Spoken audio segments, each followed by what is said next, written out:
السلام علیکم ورحمۃ اللہ وبرکاتہ۔ محترم ناظرین، جب انسان حکومت کے نشے میں مغرور ہو جاتا ہے تو پھر رعایا میں حقائق پر مبنی حالات سے آگاہ کرنے والے حقیقت شناس خاموش ہو جاتے ہیں، اور خوشامدی اور چاپلوسیوں کا ایک ٹولہ اس کی مدح سرائی اور تعریف کے پل باندھ کر اس کی آنکھوں پر غفلت کی پٹی باندھ دیتا ہے۔ پھر دانا و بینا، وزیر و مشیر اپنی عافیت اسی میں سمجھتے ہیں کہ بادشاہ کی ہاں میں ہاں ملائی جائے۔ یہی حال روم کے بادشاہ ہرقل کا تھا کہ بھرے دربار میں ہر ایک شخص صحیح صورتحال سے آگہی کراتے ہوئے خوف زدہ رہتا تھا۔ آخرکار روم کے متکبر بادشاہ ہرقل نے اس حقیقت کو محسوس کر لیا اور ایسے خوشامدی لوگوں پر برسنے لگا، لیکن اب وقت گزر چکا تھا۔ تو آئیے تفصیلی کہانی سننے کے لیے ہمارے یوٹیوب چینل تاریخ اسلاف پر اگر پسند آئے تو سبسکرائب کریں اور دوست احباب کو شیئر بھی کریں۔ بسم اللہ الرحمن الرحیم۔ ایک دو دن ہی گزرے تھے کہ ایک اور مقام مرعش سے ایک رومی قاصد آ گیا۔ ہرقل نے اپنی فوج کا کچھ حصہ اس قلعہ بند اور بڑے مضبوط مقام پر بھیج دیا تھا۔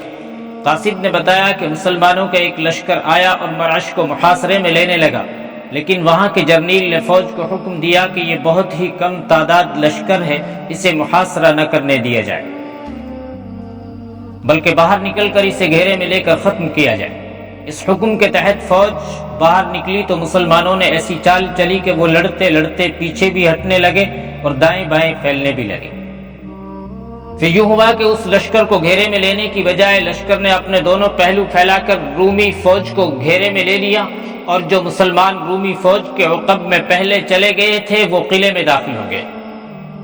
قاصد نے بتایا کہ رومی فوج پیچھے ہٹنے لگی تو قلعے کی دیواروں سے اس پر تیر اور برچھیاں برسنے لگی۔ نفسا نفسی کا ایسا عالم طاری ہوا کہ رومی نہ باہر لڑنے کے قابل رہے نہ قلعے میں داخل ہو سکے۔ جانی نقصان بے انداز ہوا اور زخمیوں کی تعداد بھی خاصی زیادہ تھی، اور وہی زندہ رہے جو اس معرکے سے نکل گئے تھے۔ تاریخ میں لکھا ہے کہ خالد بن ولید نے مرعش پر حملہ کر کے قبضہ کر لیا اور رومی فوج کی جو نفری وہاں موجود تھی اسے تباہ و برباد کر دیا۔ اس کے بعد روحا میں ہرقل کو یہ اطلاع ملی کہ بیروت پر بھی مسلمانوں کا قبضہ ہو گیا ہے، اور اس تمام سرحدی علاقے سے مسلمانوں نے رومی فوج کو بے دخل کر دیا ہے۔ اس سرحدی علاقے میں شام کے دفاع کے لیے کئی ایک قلعے بنائے گئے تھے، ان سب پر مسلمانوں کا قبضہ ہو گیا۔ یہ تھے یزید بن ابی سفیان جو اس وقت دمشق میں تھے۔ سپہ سالار ابو عبیدہ کا حکم پہنچا تو وہ دمشق سے نکلے اور بیروت جا پہنچے۔ مؤرخین لکھتے ہیں کہ مسلمانوں کے یہ کارنامے معجزوں سے کم نہ تھے۔ بیروت اور اس کے ملحقہ علاقوں پر قبضہ ہو جانے کا مطلب یہ تھا کہ سمندر کی طرف سے رومیوں کو کوئی مدد اور کوئی کمک نہیں مل سکتی تھی۔ اس وقت مصر پر رومیوں کی ہی حکومت تھی۔ ہرقل مصر سے کمک منگوا سکتا تھا، لیکن مسلمانوں نے راستے مسدود کر دیے تھے۔ ہرقل تو بڑا کایا اور منجھا ہوا جرنیل تھا، لیکن اس نے مسلمانوں کی لشکر کو بکھیرنے کے لیے جو چال چلی تھی، اس سے مسلمان سالاروں نے فائدہ اٹھا لیا اور اس کی فوج کو خون میں نہلا کر بچ جانے والے رومیوں کو تتر بتر کر دیا۔ ہرقل اللہ کے اس قانون سے واقف نہیں تھا کہ اللہ جسے چاہتا ہے اسے عزت دیتا ہے اور جسے چاہتا ہے اسے ذلت میں پھینک دیتا ہے، لیکن اللہ کسی کو بلا وجہ عزت اور کسی کو ویسے ہی ذلت نہیں دیا کرتا۔ اس کی کچھ شرائط بھی اللہ نے مقرر کی ہیں۔ اللہ انہی کو چاہتا ہے جو اللہ اور اس کے رسول صلی اللہ علیہ وسلم کو چاہتے ہیں اور اللہ کے احکام کے مطابق زندگی گزارتے ہیں۔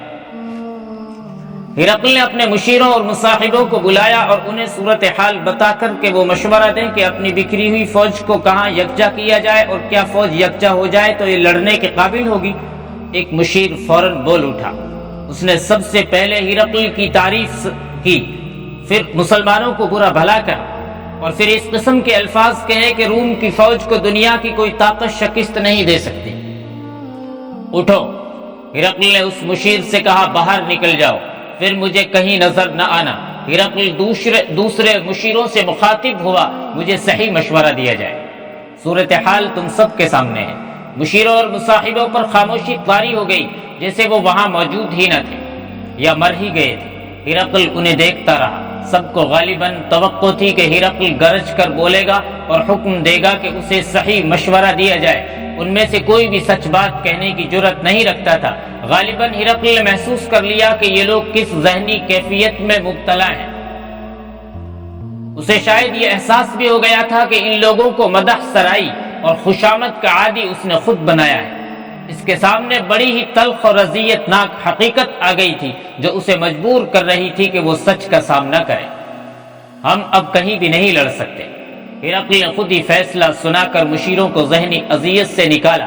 ایک ہی صورت رہ گئی ہے، وہ یہ کہ ہم شام سے نکل جائیں اور مصر جا کر فوج کو منظم اور تیار کریں اور پھر شام پر حملہ آور ہو۔ ہم پہلے اس تجربے سے گزر چکے ہیں، ایک بوڑھے مشیر نے کہا۔ ایرانیوں نے ہم سے صرف شام ہی نہیں مصر بھی چھین لیا تھا۔ آپ اس وقت بادشاہ نہیں تھے، خود مختار نہیں تھے، لیکن آپ نے بادشاہ کو بے اختیار کر کے سلطنت کے اختیارات اپنے ہاتھ میں لیے، فوج کو تیار کیا، اور جب مصر اور شام پر حملہ کیا تو ایرانیوں کو فیصلہ کن شکست دے کر دونوں ملکوں سے نکال دیا تھا۔ ہم تسلیم کرتے ہیں کہ ملک شام پر مسلمانوں کا قبضہ ہو گیا ہے، مصر تو ہمارے پاس ہے، فیصلہ بہتر یہی ہے کہ ہم یہاں سے نکل چلیں۔ اس کے بعد تمام مشیر باری باری بولنے لگے اور سب نے اسی فیصلے کی تائید کی کہ شام سے نکل جانا چاہیے۔ اگر ہم اس توقع پر فوج کو لڑاتے رہے کہ مسلمانوں کو ایک زوردار حملے سے پسپا کر دیں گے تو حاصل کچھ بھی نہ ہوگا سوائے اس کے کہ جو فوج بچ گئی ہے وہ بھی کٹ جائے گی۔ ہرقل نے حکم جاری کر دیا کہ وہ قسطنطنیہ جانا چاہتا ہے اور جتنی جلدی ہو سکے روانگی کی تیاری شروع کر دی جائے۔ اس وقت قسطنطنیہ بھی رومیوں کی سلطنت کا ایک بڑا شہر تھا اور جنگ سے محفوظ۔ ہرقل کو اب وہی پناہ گاہ نظر آئی۔ اس کے کوچ کی تیاریاں زور و شور سے شروع ہو گئی۔ ہرقل تو اس دور کی سب سے بڑی اور ہیبت ناک جنگی طاقت کا سب سے بڑا جرنیل اور بادشاہ تھا۔ اس کے غرور اور تکبر نے اور انسانوں پر اس کے ظلم و تشدد نے اسے یہ روز عبرت دکھا دیا جب اس کی ہیبت ناک جنگی طاقت ڈرے سہمے ہوئے سپاہیوں کی صورت میں بکھر گئی تھی۔ اس کے نامور جرنیل مارے گئے تھے، ہر طرف اور ہر جگہ اس کے فوجیوں کی گلتی سڑتی ہوئی لاشیں بکھری ہوئی تھی اور زخمی فوجی اپنے آپ کو گھسیٹتے پھرتے تھے۔ اس فوج کا سب سے بڑا جرنیل اور بادشاہ مجسم حسرت و یاس بنا اس منزل کو روانہ ہو رہا تھا جسے وہ سب سے زیادہ محفوظ پناہ گاہ سمجھتا تھا، لیکن یقین نہیں تھا کہ اس منزل تک خیریت سے پہنچ بھی سکے گا یا نہیں۔ تاریخ میں صرف وہ واقعات ملتے ہیں جو عینی شاہدوں کے حوالوں سے کبھی قلم بند کیے گئے تھے۔ ان واقعات میں انسان چلتے پھرتے بھاگتے دوڑتے ایک دوسرے کا خون بہاتے اور روئے زمین پر اچھی بری حرکتیں کرتے نظر آتے ہیں۔ کسی مورخ نے یہ نہیں لکھا کہ فلاں صورتحال میں فلاں کے دل میں کیا تھا اور اس کے اندر کیسے طوفان بپا ہو رہے تھے۔ کسی نے لکھا بھی تو یہ قیاس آرائی تھی یا قیافہ شناسی۔ ہرقل کے متعلق متعدد مورخوں نے لکھا ہے کہ وہ مایوسی اور نامرادی میں ڈوب گیا تھا اور اس قدر بے چین اور بے قرار رہنے لگا تھا کہ اس کے لیے کوئی معمولی سا فیصلہ کرنا بھی دشوار ہو گیا تھا۔ وہ فتوحات کا عادی ہو گیا تھا اور اس وہم میں مبتلا کہ کوئی اسے شکست دے ہی نہیں سکتا۔ اس خوش فہمی نے اسے رعایا کے لیے فرعون بنا دیا تھا۔ ہم تصور کی آنکھ سے دیکھتے ہیں کہ اس وقت اس کے دل پر کیا گزر رہی تھی۔ اسے اپنا ایک بڑا ہی نامور جرنیل تزارق یاد آیا ہوگا۔ یہ ابو بکر صدیق رضی اللہ عنہ کے دور خلافت کا واقعہ ہے۔ مجاہدین اسلام دو عظیم سالاروں مسنہ بن حارثہ اور سعد بن ابی وقاص کی قیادت میں زرتشت کے پجاری ایرانیوں کے خلاف عراق میں برسر پیکار تھے۔ آتش پرست ایرانی پسپا ہوتے چلے جا رہے تھے۔ شام سلطنت روم میں شامل تھا اور حکومت ہرقل کی تھی۔ اس وقت تک ہرقل مسلمانوں کو عرب کے بدو اور صحرائی لٹیرے کہا کرتا تھا۔ اس نے مسلمانوں کو یہ تاثر دینے کے لیے کہ وہ شام کی سرحدوں سے باہر رہیں ورنہ نیست و نابود کر دیے جائیں گے، اپنا ایک بڑا زبردست کثیر تعداد لشکر یرموک کے مقام پر بھیج دیا اور مسلمانوں کو للکارا۔ اس لشکر کا جرنیل تاریخ کا ایک مشہور جنگجو تزارق تھا۔ ہرقل کو توقع تھی کہ وہ ایک ہی معرکے میں مسلمانوں کو ہمیشہ کے لیے ختم کر دے گا، لیکن اس معرکے کا انجام یوں ہوا کہ تزارق مارا گیا۔ اس کا تقریباً آدھا لشکر کٹ مرا اور جو تعداد بچ گئی وہ بندہ بندہ ہو کر بکھری اور دہشت زدگی کے عالم میں واپس پہنچی۔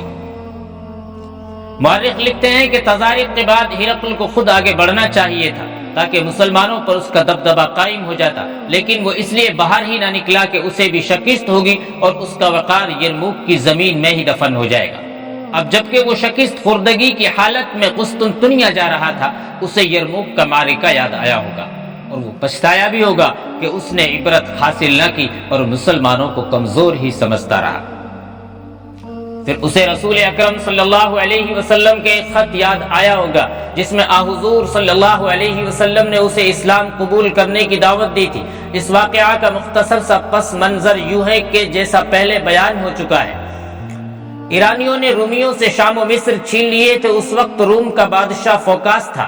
ایرانیوں نے بیت المقدس بھی فتح کیا تھا اور حضرت عیسیٰ علیہ السلام کی فرضی قبر سے صلیب اعظم اٹھا کر لے گئے تھے۔ فرضی قبر میں اس لیے کہہ رہا ہوں کہ ایمان اور اسلام کا عقیدہ ہے، ہم مسلمانوں کا عقیدہ ہے کہ اللہ تبارک و تعالیٰ نے حضرت عیسیٰ علیہ السلام کو زندہ آسمان پر اٹھا لیا۔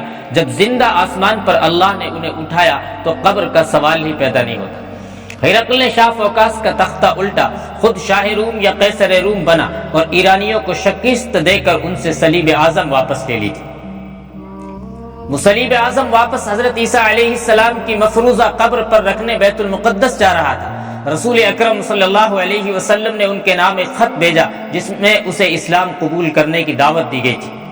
یہ خط ایک صحابی وحیہ بن خلیفہ کلبی لے جا رہے تھے۔ ہرقل نے بیت المقدس کے راستے میں ملا، انہوں نے وہیں رسول اکرم صلی اللہ علیہ وسلم کا خط ہرقل کو دے دیا اور جواب کا انتظار کرنے لگے۔ آج جب شکست خوردہ ہرقل مسلمانوں کے قہر و عتاب سے بھاگا ہوا شام کی سرحد سے نکل رہا تھا، اسے یقیناً مسلمانوں کے رسول صلی اللہ علیہ وسلم کا خط یاد آیا ہوگا، اور یہ بھی کہ اس نے کس طرح حضور صلی اللہ علیہ وسلم کا مذاق اڑایا تھا۔ وحیہ بن خلیفہ کلبی رضی اللہ عنہ پر بفتیہ کسی تھی اور پھر اس نے حضور صلی اللہ علیہ وسلم کی شان میں گستاخانہ کلمے کہے تھے اور خط آپ صلی اللہ علیہ وسلم کے ان صحابی کے منہ پر دے مارا تھا اور بڑی بےہودگی سے انہیں رخصت کیا تھا۔ عین ممکن ہے اب ہرقل دل ہی دل میں پچھتایا ہو کہ وہ حلقہ بگوش اسلام ہو جاتا تو آج وہ بھی فاتحین میں شامل ہوتا اور اس ذلت اور رسوائی تک نہ پہنچتا۔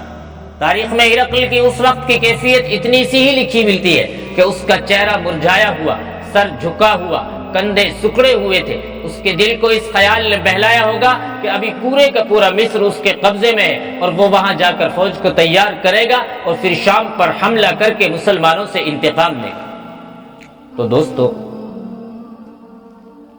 یہ تھی قسط نمبر 20۔ اگر آپ کو ہمارا یہ چینل تاریخ اسلاف پسند آئے تو آپ ضرور اسے سبسکرائب کریں اور صدقہ جاریہ سمجھ کر اپنے دوست احباب کو بھی شیئر کریں تاکہ امت مسلمہ کا ہر شخص زیادہ سے زیادہ اس کو سنے اور اس پر عمل کرنے کی کوشش کرے۔